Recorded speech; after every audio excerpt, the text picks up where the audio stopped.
Hello, everybody. Welcome to this very, very special live session of, I usually call these ad hoc sessions in after dark, but I've been doing them more and more during the day. So it's kind of losing that point.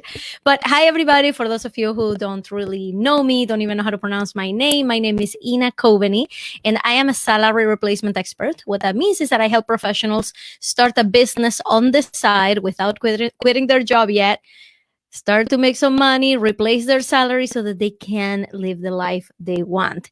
And my goal for everyone out there is to get to do this in 1 year. So that's what I teach about in my Facebook group. That's what I teach about in my podcast. It's called Trailblazing Out of Corporate Life. And that's all I like to talk about. But today I have no choice but to talk about this topic, which is homeschooling versus solopreneurship. I'm gonna tell you right now, I went live on my Facebook group, and on Facebook on my personal profile, which is something that I don't usually do because I needed to know if I was alone in this. I was having such a hard time. This is, I want to say week 4 or week 5. I think it's week 4 of quarantine for us, for me and my family. And I am taking care of my toddler who's 2 years old and homeschooling my 8-year-old. And I have issues. I've come a long way since last Thursday when I posted that video, because I was dealing with a lot of feelings of guilt and feeling like I wasn't measuring up in any area when I usually try to excel in every area. So I recorded a podcast episode about that resolution. So if you go and download Trailblazing Out of Corporate Life, episode 91, talks a little bit about what happened there. Today, I wanted to really dive deep into homeschooling because I'm still having a lot of trouble making this happen. And Vincent Pugliese is somebody who can help me with this. He is a solopreneur. Actually, he's going to tell us more. He has this business that he runs in conjunction with his wife, and they homeschool their kids at home, and they've been doing this for 5 years. So as soon as he saw my post, he's like, "Can I help you? Because it sounds like I can." I'm like, "I need to talk to you." So we're going to have a conversation here live. Vince and I, we met at Podcast Movement last year. He was featured in my 2020 Vision lectures last year, and he's just an amazing guy. I love his podcast. I call him the George Lucas of podcasting because he really threw the book out the window on how to do podcasts, and he does it in his own way. And I love just binging on all his episodes. So go check it out. It's the Total Life Freedom podcast. And before I bring him on, I just wanted to tell you I am in full launch mode right now. I run a program called Be Found, in which I just had 3 graduates that are about to go live with their websites like today or tomorrow. As soon as I do, I'm going to have a huge party. The program is not just about, hey, you're a new entrepreneur, let's create a good online presence. So when people find you online, they treat you seriously. They think you're a professional. They believe that you're a professional that you are. And you can really elevate your authority online. That's what the program does. You walk away with with a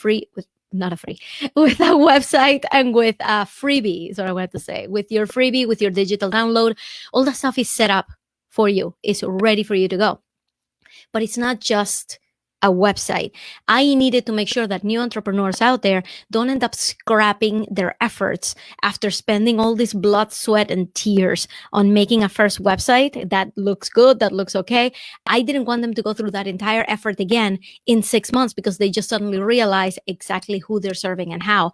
I wanted them to go through a program where I guide them through doing their market research and finding out their ideal client and all of these things that build the foundation of your website so that you don't have to revamp it for another couple of years, that you can actually stick with that idea. I help you do that in that program.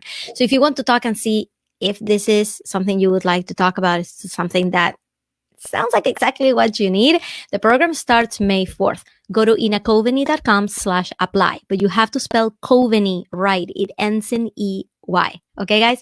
So without further ado, I need Vincent to help me with this homeschooling situation. So I'm going to bring him on right now. Vincent! Hello. How are you today? I'm great. How are you? No, I'm not great. What's the problem? Okay. I'm just going to tell you what's happening right now and we can go from there. Please. Yes? Okay. Yeah. We'll do a therapy, we'll do a therapy session. This is a therapy session about homeschooling. So, okay, week 4 of quarantine. I've gone through different iterations of how to structure my day, how to structure my son's day. He's 8, he's in 2nd grade. And, the teachers they've given us the materials. So like, this is what we want them to cover during the week. They're in 2nd grade. They're not looking to graduate. They don't have the final test to take at the end of the year. So they just want to make sure that they're active, reading, writing, that they're not losing the math they learned, right? So they meet with them twice a week on Zoom, and they offer, hey, let's do one-on-one with your son, so they can walk him through activities. So they're doing their best at giving us as much as possible. And I'm here struggling because before I had to homeschool, I already had a full schedule. I had a business to run, a house to keep clean, a toddler to keep busy, right? Only 2 days a week. The other 3 days I actually got to work. But now I don't have daycare. So the toddler is walking around. Basically, like, he just moves around the house like he's a puppy, right? Like looking for things to play with. And I'm like the guilt of not keeping him busy doing like creative things, right? So he's just being like completely ignored in that sense.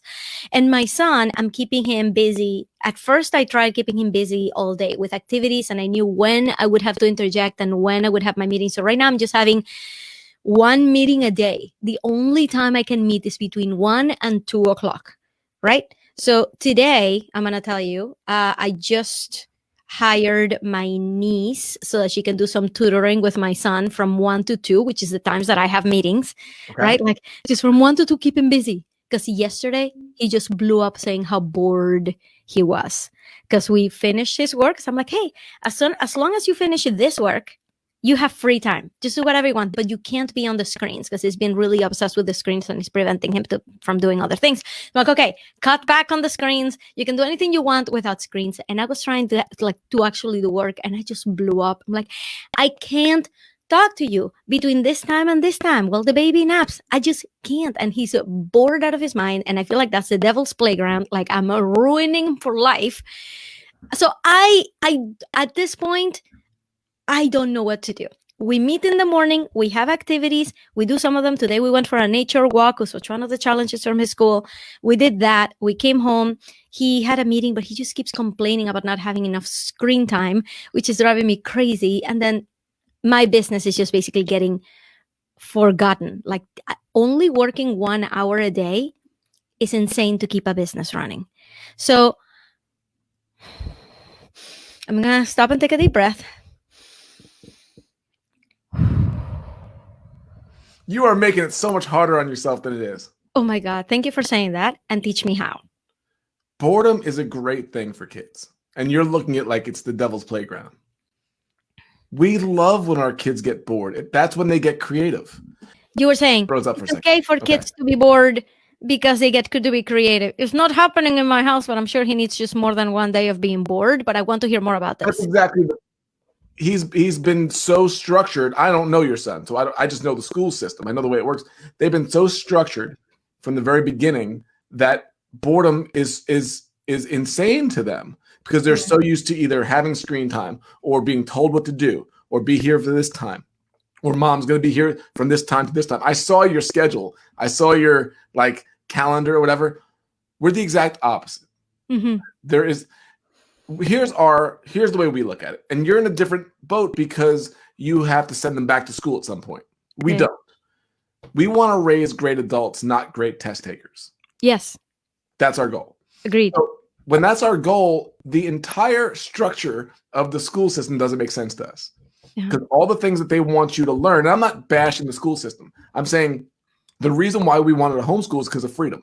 Freedom for them, freedom for us. To be able to travel, to be able to teach them what we think is important to become a great adult as opposed to what is just in a curriculum. Yeah. Because I don't know about you, you were a better student than I was. We talked about this, right? I hated school. So, but I also found most of it useless. Yeah. Perfect example. I was into sports as a kid. Loved sports.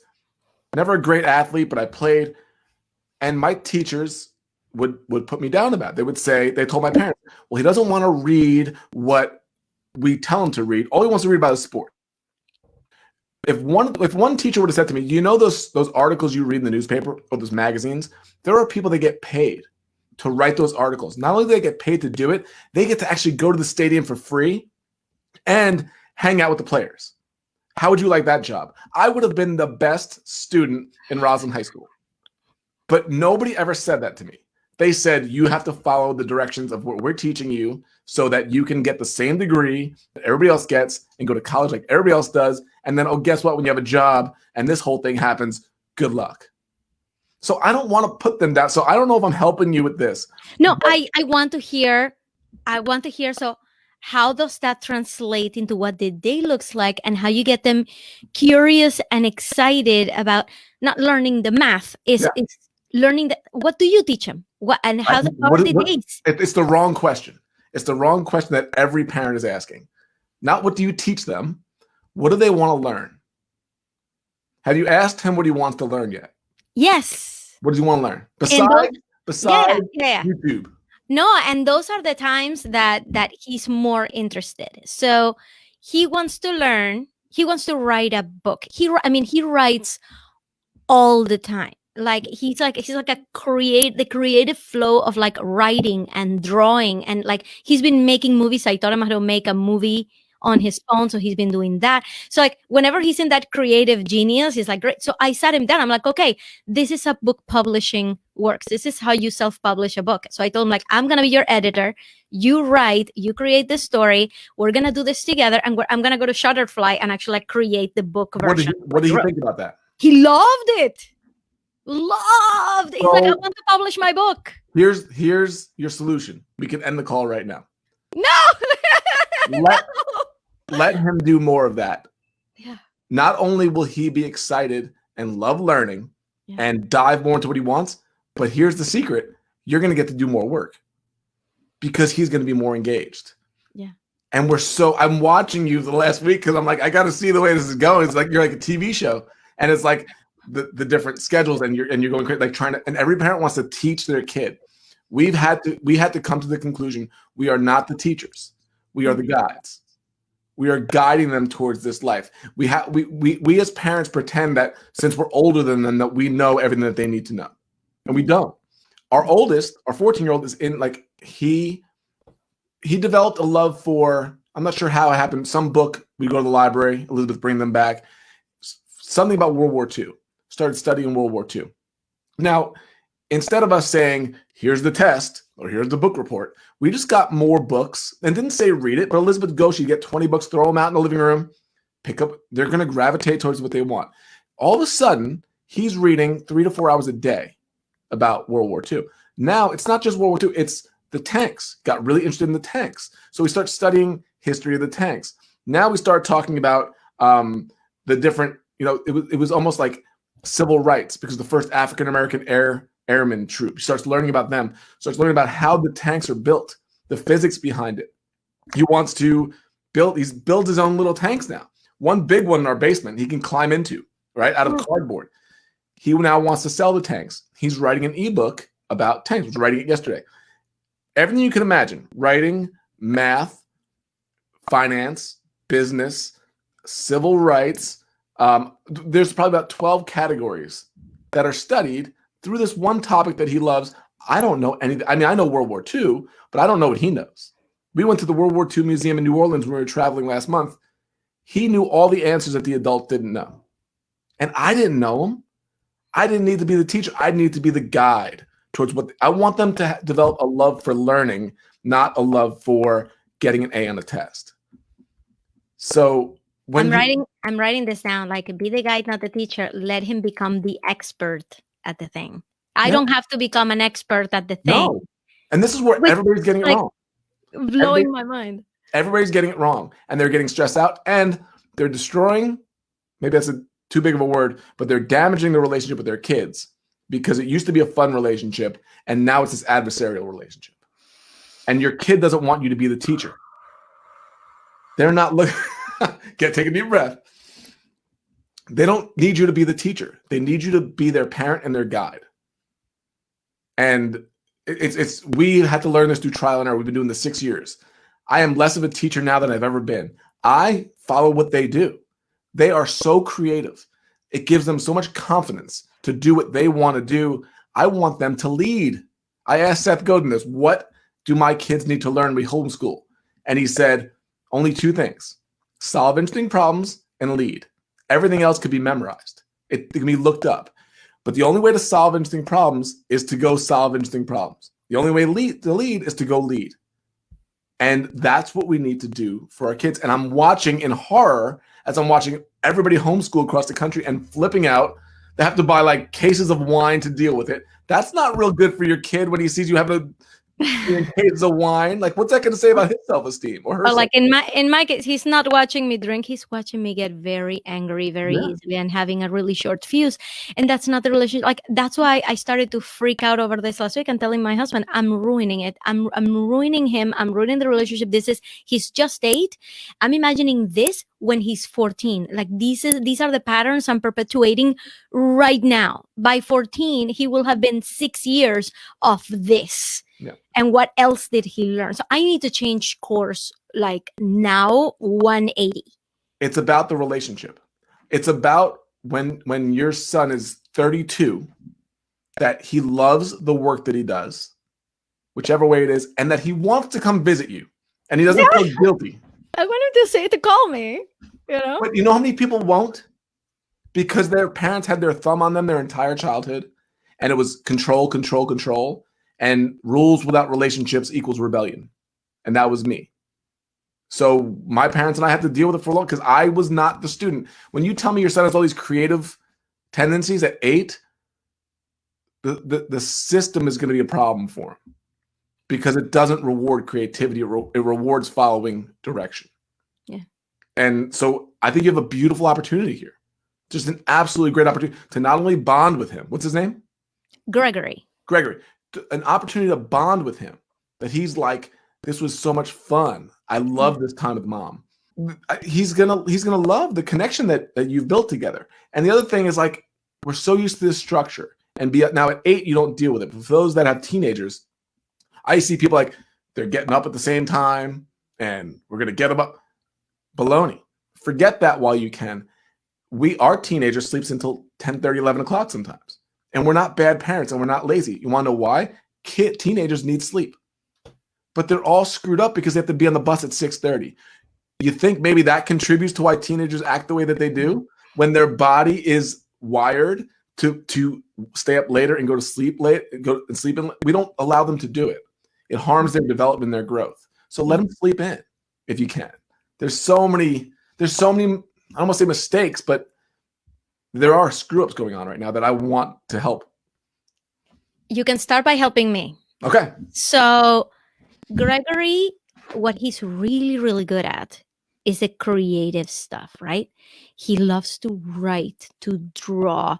Like I said, I had him install a little video editor. So he's been like recording little movies with his stuffed animals and putting them together and then watching them from the beginning. And so I want to teach him more about that, like the video editing piece, like, you know, so he can put like more complex things together.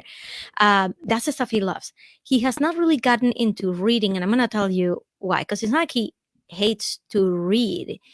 It's that at school, sorry, you just froze. I'm going to wait until I can see you moving. Okay.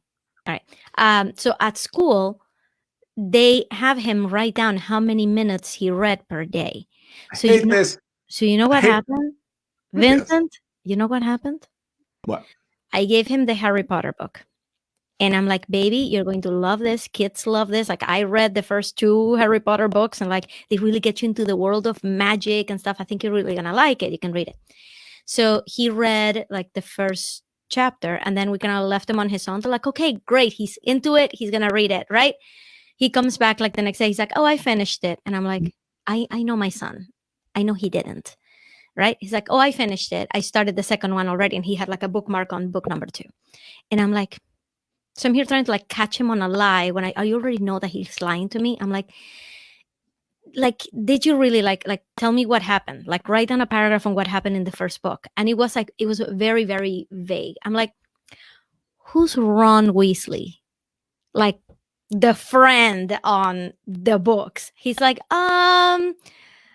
is he like, I don't think I remember. I'm like, he didn't read the book. And I started to get angry. I'm like, you didn't read the book. He didn't read. And Steve, my husband, he's looking at this. He said, he's much more mild tempered than me. I'm like, you didn't read the book and you're lying to me. Like, why? Like, it's so easy to catch on a lie. Just don't lie to me.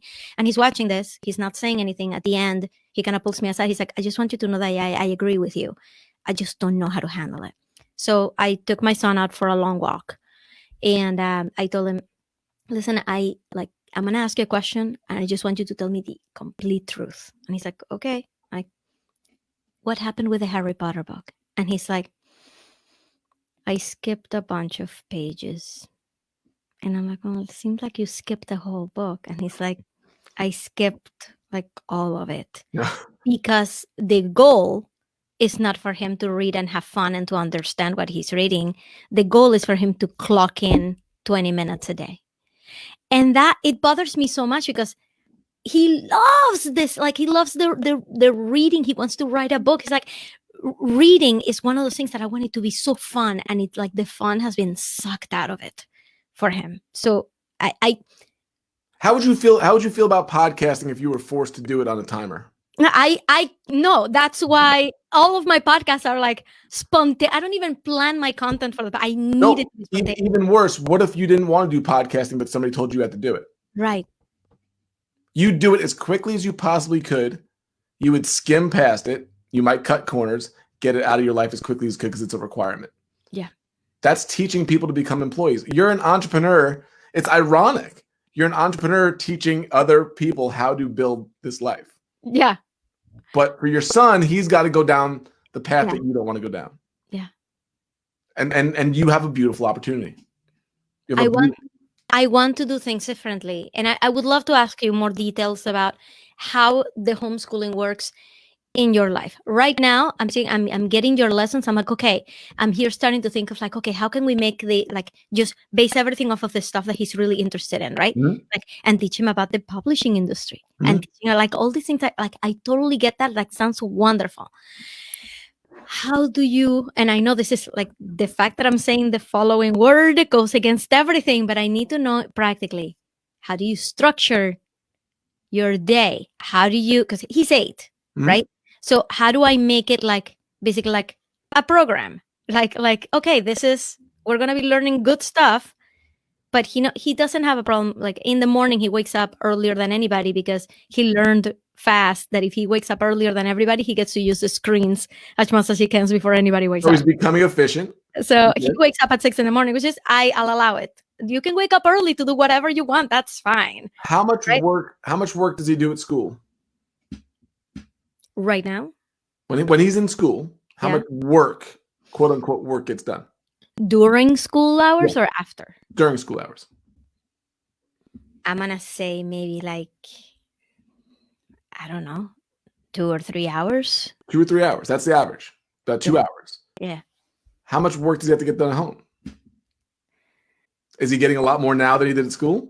It's about the same amount, but again, I'm on the hook for being the teacher and guiding him through each activity all day long.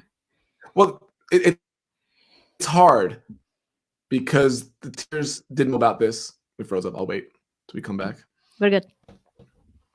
This is not the teacher's fault. The teachers didn't know. Teachers didn't plan this. They didn't want this. But a lot of what I'm seeing from, because we're having millions of conversations about this. We're getting asked over and over.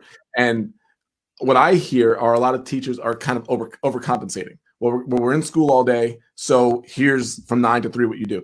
No, when they're in school 9 to 3, they're at recess, they're at lunch, they're in between periods, they're doing reviews, kids are interrupting, they're getting 2 hours of work done. Right. So if your son can get 2 hours of work done, right? What we're not seeing it is the freedom that he has afforded now to learn the things that he really wants to learn or be bored for a while. There's nothing wrong with being bored for a while. We look at it like it's such a bad thing. Boredom was where creativity comes from. I'll go downstairs and I'll be working up here and Nolan's laying on the floor. He's 12. He's bored out of his mind. He's laying face down. And I smile because guess what? Within about 15 minutes, he's going to jump up. He's going to grab a book. He's going to draw something. He's going to read something. But we give them autonomy to figure out how to solve problems. Mhm. We always are on top of them, telling them what to do. They're going to come out into the workforce at 22 and they're going to be followers because they've been trained their entire life that when mom tells us to do something or a bell rings, we go and do something. And that's how we're trained. The bus shows up at 8:20. You get on that bus. I'm not living that life. No way. Right. As an adult, why do we do it to our kids? And then we wonder, why don't you take initiative? They've never been allowed to take initiative because they're always told what to do. So what should a day look like, especially as I'm transitioning, right, from this to something that is more productive? And how do I find the time, the blocks of time? Like I just said, I just hired my niece to occupy him with homework for like as a tutor for like 1 hour a day while I'm in meetings. Cause like the boredom translated into him coming to me every 5 minutes, telling him, I'm bored. I'm like, I have to finish this. I can't talk to you. So how do I transition from this? Like, what does that look like? What does a day look like? What would you do? Have you become more efficient in your work? Because I can tell you from homeschooling, we've become more efficient than any other time in our life. Realizing so much of what we were doing was wasted time, even though we thought it was work. Can you be more efficient with your work? Because if you could be more efficient with your work and do what you needed to do, the 80-20 rule in less time, and he needs to do less time, right? Now you've got this big block. Now it's like, it depends on how you look at it. But as the weather gets nicer, you're outside more. You're doing more stuff together. All the stuff that every parent says, where's time go? How many Facebook posts? 15 years old. Where did all the time go? You want to know where it went? You were working and they were at school. Yeah. It wasn't here, because I can tell you, if I don't see my kids for another hour until they graduate, I've spent more time with them than most parents do. Mm-hmm. And there's no regrets there. Mm-hmm. So there's a lot of downtime. There's a lot of boredom. There's a lot of creativity. There's fits and starts, but there's not a schedule to it. Elizabeth and I know what are the main things we need to get done each day. We make sure that each of us gets to do it. And then we have free time to be able to do what we want. That's what freedom is to us. Not everybody would go by it, but the more people are seeing, wow, it's kind of nice when my son sleeps in a little bit and then we go do this. Then we play a game for 2 hours. Then we get some work done. We go for a hike. Holy crap, like life is kind of good and not stressful like this. We make dinner together. It's the way it used to be before we got so busy. So what you're seeing is like this stress thing. I think in 2 months, you might be like, this is really enjoyable.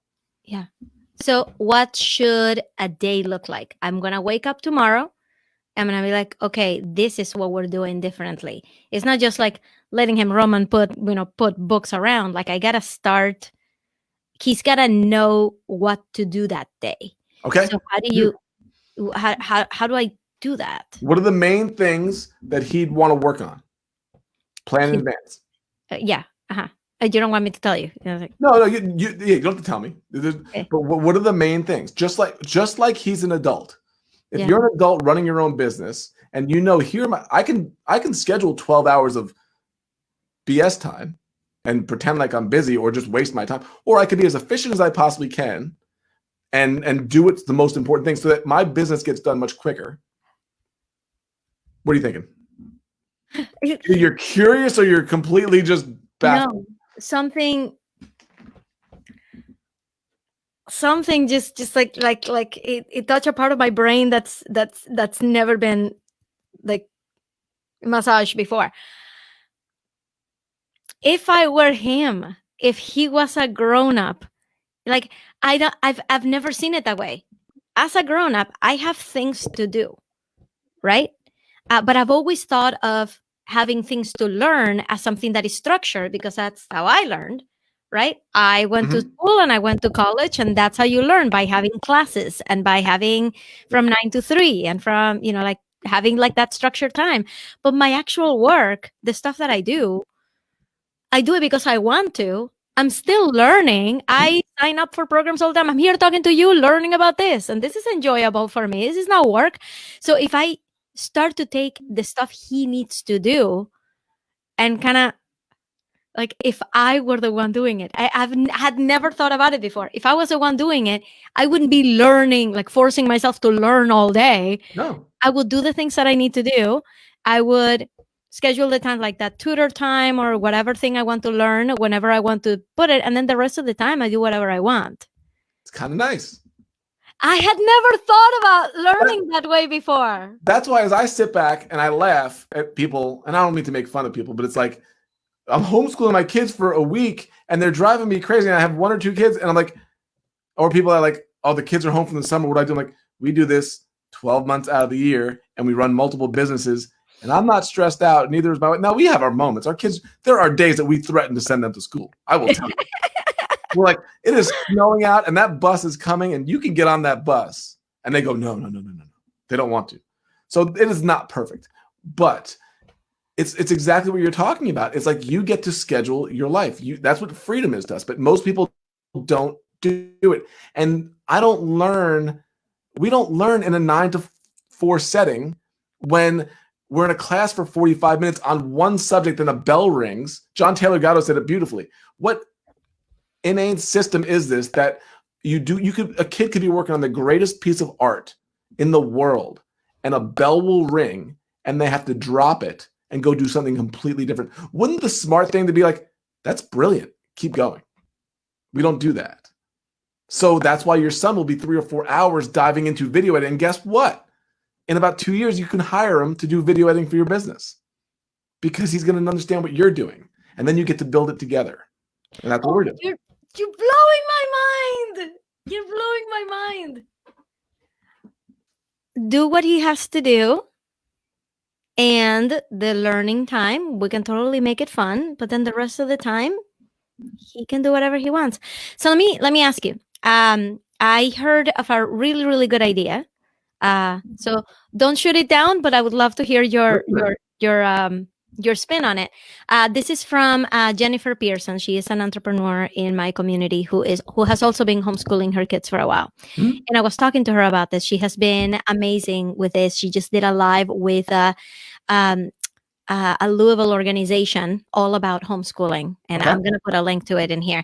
And she had a good idea because I told her I'm going crazy because of what was happening yesterday. Like, I'm bored. I'm like, I have work. I don't have time to talk to you right now. And she said that sometimes what she does is she puts out what she has is basically like a fun box. So it's like, hey, you're bored. Check this out and do anything you want in this box to kind of like get them started on something. I wonder if you have ever applied that. Like, hey, you got nothing to do. Here's a list. Here's the box. Especially when they were younger. Elizabeth did that. She would have a box that was only for times that we were working. We don't need it now. Because the more independent they become, the less you need it. But in the beginning, I think it's a great idea. She would even do things like wrap up little gifts, and if it's quiet for an hour, then you get to open up the gift. Oh. Right? And it could be a Matchbox car. It could be a rock. It doesn't really matter. Right? It's like, okay, but what it does is it teaches them delayed gratification as well. Yeah. So they won't be on you every 3 seconds that they're bored. Like our kids know they can walk through the door right now. I'm recording. They know this is dad's business. This is my, like, we respect each other. We try to treat them like we'd want to be treated, like, training them to become great adults. Yeah. And so the lessons that we teach here are way different than the lessons, like, manners equals money to us, right? Mm-hmm. I don't think that's taught in school, but it's like, they earn their own money. Like, we can give them all the money. They mow lawns and they start their own little businesses, and sometimes they fail, sometimes they shut down, but that's life. What's the next thing we're going to do? And then over time, like, you're going to buy your own car. You're going to pay your own insurance. Like, we're training, you're going to be an adult. Yeah. It's not about, okay, go to school, play sports, do homework. We never see you. Then you go off to school and we never even saw you from 6 to 18. Like, it's crazy the way that we've accepted it. I think this whole thing is beautiful because it's making so many people reassess what they thought was normal. Yeah. And we, the homeschoolers, were the insane ones. And now people are like, wait a second, there's a lot to this. A friend of mine said his daughter, who they could never get to read, they went into her room and she was reading for like 3 hours. And they were stunned. Another friend of mine, kids are always in sports after school. They love sports, taught herself piano in 3 days. Never even knew she had an interest in it because they've always been so scheduled that they didn't have a chance to do anything else. Yeah. Okay. I'm going to ask you another question. Fire away. Which is about how, like, what are you and Elizabeth doing in terms of homeschooling? Like, what are your tasks? What are things that you do to keep them on track, to keep them busy, to keep them entertained, keep them learning things? Like, what are the things on your plate and on Elizabeth's plate? I used to joke around that I'm either the vice principal or the substitute teacher, whichever one gets less respect. That's me. But what do I do? It varies. It's such a lame answer, but it's we play games together. We read books together. We go play in the yard together. We build little businesses together. We talk about different things that they're working on. I go to what they're interested in. We didn't always used to be this way. This has been years of figuring this out. I was a terrible homeschool dad for the first 2 to 3 years because I felt like you need to listen to what I'm saying. Yeah. And I would be, yeah, because I was like, I'm the parent. You know, I'm a New York Italian bred. Like my dad was thumb on me. You do what I say. Great guy, but that's the way he was raised. That's the way I was raised. And so I did the same thing to my kids. It damaged the relationship. It really did. Yeah. And as we started studying this more and practicing this more and figuring and there's so much more to this. We can have series of episodes on this. But I started realizing, you know, it's the relationship. It's I'm damaging the relationship with the way I'm trying to teach. So studying what are the things that we could do for fun. Now they have to get their work done. You know, there is still some math and there's some science, but basic math can be taught in about 50 hours. It can be learned in about 50 hours. If they're not into trigonometry, if they're not into why are they doing it? I get people say, oh, but they need to learn math. Like, yeah, you need to learn basic math, but math can be learned in a lot of different ways as well. But we have to learn these things without ever questioning why they learn these things. And maybe it would be better for them to start a business at 15 than play on a soccer team, which I can guarantee you they're probably not going to go pro in soccer, but starting a business and saving money will, you know, in this time right now, wouldn't everybody wish they would have saved a whole lot more money before this happened? It's like, what are we preparing them for? Right. So what does Elizabeth do? Do you guys have like weekly meetings with them, daily meetings with them? Do you like, how do you know what they're doing and, you know, give the guidance they need? Like what do you do? In terms of which part of it? There's a lot in terms of. Okay. So for example, I'm here thinking, let me spit back out to you like the things that I have learned from this conversation that I would like to enact as soon as possible is I love the idea of taking something that he's already interested in, right? Like the writing books. I can explain the whole industry. Yep. I can show him online how people are selling their books, all the different ways. I can show him all the different kinds of books that there are. It's not just the things that he's been exposed to yet. Like I can explain a lot about the world, starting with this thing that he's interested in, right? So I can totally do that. And about being more efficient with my time, well, right now I'm only working from like 1 to 3 every day. And like that's at most, right? You're right there. You force yourself to be more efficient, even though it's driving you crazy. It's driving me crazy. I wish I had like all week, but like I have to. I don't have time to do anything. I don't have time. I can't do work any other time than when I've set my meetings for. So the time that I'm spending, and today we went on a nature walk again, school mandated, right? Like they sent us challenges, and today the challenge was go out on a nature walk and find 3 items, right? So we did that. So we're able to do those things, right? Anyway, so I can structure that time to be like, okay, let's study this. Let's go do something fun. Go find this out. Go create this. Go write more about your book. Let's edit your book. Like I can totally do that. Then my question is, once it starts to become more independent, it's like, okay, now he's writing another book. He's making another movie. When he wakes up in the morning, what does he think he's doing? Right? Am I telling him like, this is how your day goes? Or is it like, okay, you have like, these are your goals for the day, or these are your goals for the week? Like with a kid this age, what am I expecting to expect? What am I expecting him to expect about his day? Yeah, I think you're overthinking it for an 8-year-old. I think you're overthinking for an 8-year-old. We got an 8, we got a 12, we got a 14-year-old. And our 8-year-old, he was born July 12th. So our 14-year-old is July 12th. Our 8-year-old is June 27th. So he's just about to become 9. And He loves electronics. Loves, but not electronics the way every other kid does. Everybody else wants new electronics. He wants broken electronics. Mm-hmm. His dream road trip is Goodwill, to find broken DVD players to take apart and learn about the motors. He builds little cars, cardboard boxes. He cuts out, builds motor lights, all this type of stuff. I know nothing about it. It's what he loves. He's so into it that he gets up and he goes right to do that stuff. So he's worked like he can build a generator. Right. So I know it's so hard to understand, but we give them the freedom to study the things that they want to study. Yes, there's certain things that we need to do. B doesn't happen until A is complete. That is a saying that we say a lot of times. So this needs to get done for you to do this.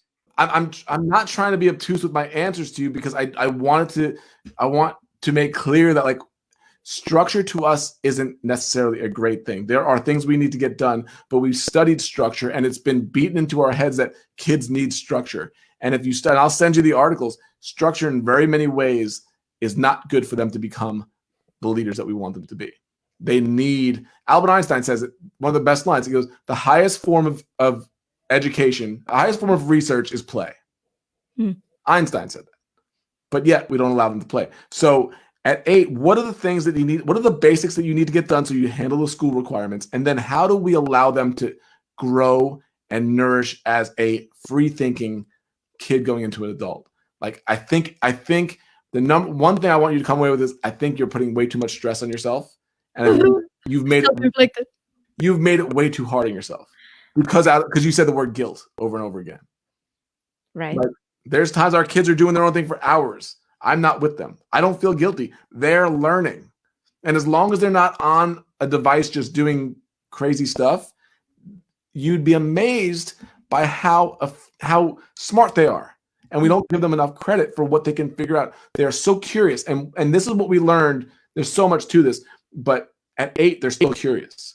But when they're in this system, the curiosity gets beaten out of them. Because when you ask questions, you're interrupting a lesson. Not now. So when you see something going on out the window, you want to ask a question. Don't ask now, Johnny. We're talking about this. But it's been proven that by 10 years old, they don't ask any questions anymore. And curiosity, everything you've done in your career, building what you've done, even the last 5 years, has come from you being curious about learning something. It hasn't been told. And when kids don't have curiosity, they're lost. And they wind up just getting a job for somebody else. And then you see it. They're 35 years old, 3 kids, spouse, going to work, miserable, and then they go through this whole midlife thing. Because we've been going through this it's so frustrating to me to see that we're sending our kids down the same path. Yeah. So give them the freedom. Give them freedom to figure stuff out, make mistakes. I have a saying, bad choices make great stories. And we learn a lot from it. All my best stories came from that. Can I ask you, your son who loves the electronic stuff, yeah, how did he learn that stuff? Watching YouTube videos, books? Like, how did he started learning the nitty-gritty? That's a great question. I don't know how it began. I don't know. Even with our 14-year-old, he loved bugs from a young. I don't know why. I have no idea. We didn't sit down with a curriculum on spiders. He's got a tarantula now. He's got a scorpion. Yeah. When he was 4 years old, he wanted a scorpion. He would draw pictures of them. He would get books on. You just ask them. You just see what they're gravitated to, and you give them more information about that. We went to Arizona for a couple months last winter, and he caught his first scorpion. So now he has multiple scorpions. He teaches. So now you want to talk about a business. He brings his tarantula. We went on the road for 3 months. Every year we go in the wintertime, we leave. He brings his tarantula with him. Everybody thinks it's crazy. We met our friends Sean and Shannon at a restaurant in North Carolina. Told me about a tarantula. Takes the tarantula. My friend Sean, who's a big wig, high up at Lowe's, very successful. We're eating dinner in a Mexican restaurant. And he's like, I am scared out of my mind. He goes, but I have to hold the tarantula. So he brings at our mastermind retreat. He brings the tarantula. These awesome adults, very successful, first time ever. They're frightened. They go, I would have paid money for that. They got over their fear. I'm like, Andrew, you can literally start a business bringing your bugs to schools and teaching them about bugs, getting over it all came because he knows everything about them. You ask him, isn't it dangerous? He'll give you every detail because he studied it. I don't know how it started. but it doesn't matter. Your son is so into what he's talking about right now. It doesn't matter how he started, because what's going to happen, he's going to change. He's going to be interested in something else. But as long as he has a love for learning and he has the freedom to learn it, he's going to dive into it. Yeah. I like that a lot. Okay. So Does it help? yes, this has helped a lot. Keep going. I got my kids are building stuff downstairs. I'm in no rush. I want you to break my brain about this one. Just break my brain about this one. Because this is the world that I've been living in, is this world of structure. So if I'll stop talking until I see you moving. Yep. Okay. Suppose I start this tomorrow. I'm like, you know what? We're going to get our schoolwork done in the first hour of the day. Mm-hmm. And the rest of the day, we're going to plan it. Like, we're just going to say, like, okay, what is it you want to learn? We'll talk. You know what he's been loving that I added to my lessons? I've been doing a pandemic update for him. And he loves it. I think he started liking it because I'm good at drawing little guys. I'm not a good artist, but I make cute little things look like they're supposed to, and he likes that. So it's like, oh, give me a pandemic update. Tell me what's happening, right? So he loves that. So I'm like, okay, let's do more of those things that get you excited, right? We can totally do that if I start that tomorrow. The part that I want you to break in my brain is, okay, so you're homeschooling. Mm-hmm. Don't you have state requirements, federal requirements that you have to meet? I would love to know how you approach those. Like, what do those look like, and how do you approach it in their life? Every state's different. Mm-hmm. So I'm cautious of, we're in Pennsylvania, we're in Pittsburgh. So our requirements are 3rd, 5th, and 8th grade, they got to do standardized testing. Mm-hmm. And then every year they have to have a portfolio of what they did during that year that we bring to somebody that audits it and gives us a plus or minus on it. Mm-hmm. And this year the testing has been deleted, so we don't have to do it this year. So that's all that's required here. You know, Massachusetts might be different. I know some states out west, like Arizona, is very little at all. New Mexico, depends on the state. So you just figure out what it is that your state requires. And even with the testing, which is pretty funny because we have all this testing and, studying for tests. Nolan did the 3rd grade one. We did no preparation. We did no planning for it. And he took the test and he got 98 out of 100. We didn't do any prep for it. And it's not that he's brilliant. It's just you learn through life. Yeah. And we thought he would do poorly. We're like, whatever. It's not a big thing. You don't have to pass the test. You just need to do the test. We want as little as possible. And he winds up acing the test. And it's like, okay. So how does he get exposed to to the math concepts and to the grammar concept? I'm here. The only standardized test I've ever taken is the SAT. So I'm not sure exactly what they test him on, but it's such a funny conversation. He gets what was the question? How does he get introduced to it? How does he learn the math? Right? Everything we do. We have conversations. We write. We talk. He makes money. He mows lawns. You do math.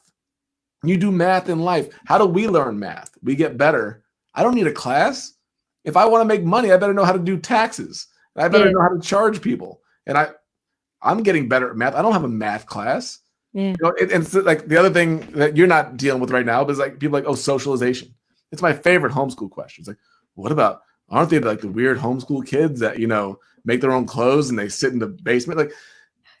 It's the crazy. Our kids are the most, not right now because of what's going on, but they're so socialized. They hang out with 16-year-olds and with 8-year-olds and they help each other out. And there's no class hierarchy. When I went to school, I'm sure it's pretty much the same. When I was 14, I only went to school with 14-year-olds, and 15-year-olds were idols, and 13-year-olds were idiots.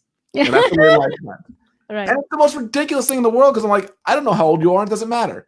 My neighbor doesn't matter. My neighbor said it to me. What about socialization? I said, how old are you? He said, 58. I said, you just hang out with 58-year-olds? He's like, no. And he's like, oh, okay. Why? It's crazy to think you only have to hang out with kids your own age to grow and to socialize. So so you learn through life. You learn through conversations, through doing stuff. I don't think we give ourselves or our kids enough credit. I think we give way too much credit to other people. Yeah, to systems. To So systems. I want you to understand, you're like breaking my brain. That's my job. That's what's happening right now.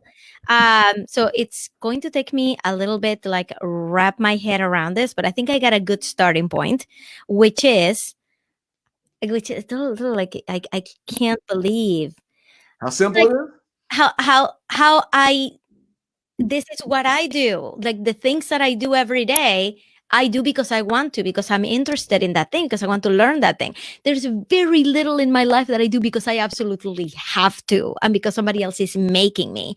So if I could inject the lessons, like not even inject the lessons, like be able to expand his world, starting with something that he's interested in, like, you know, the business and how the world works and all the different kinds of things. If I can just start there, I think that's a really, really good place to start, and then see what happens with the creativity. See what happens when I give him free reign to just work on that project that he wants or create more. He's constantly telling me, I just finished writing that book, I want to write another one. And he sits down and just does it. He doesn't even tell me that he finished that book. He already started like page 2. I was like, okay, chapter 2. This is like the Wrath of Khan. This is what I'm writing now. Do you see how we get in the way of our own kids? Yeah. We get in the way of them because we know better. He already knows how. He's writing a book. He's going to write another one. It's not going to be the best one. It'll get better.